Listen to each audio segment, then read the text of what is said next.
final movement, Gloria Patri, is reprise time really, because most of the music in it has been heard earlier in the work. My precedent for this was Bach, because in his Magnificat setting, when he gets to the words sicut erat in principio, as it was in the beginning, he rather cheekily reprises the very opening. A kind of pun, I suppose. And I've done the exact same thing when I get to the words sicut erat in principio. And the beginning, Gloria Patri, well, that recalls the fanfare of movement 3, Quia fecit mihi magna.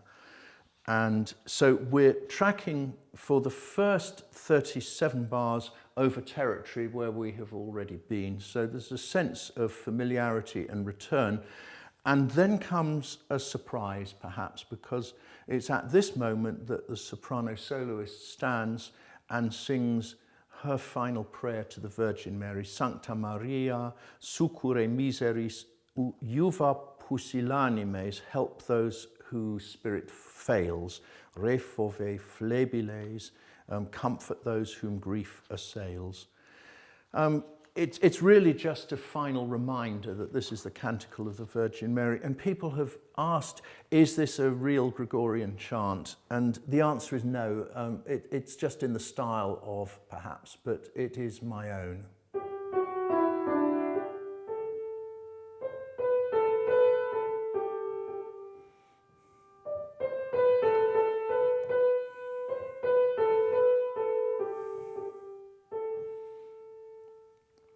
So that's chant inspired, but it isn't actually a Gregorian chant. And she ends with the timeless word, Alleluia, just the voice of praise that echoes down the ages. And we then have our sicut erat in principio, as it was in the beginning, leading us into an Amen, which recalls that 6/8-3/4 rhythm that we haven't heard since the first movement. It's that huapango dance rhythm.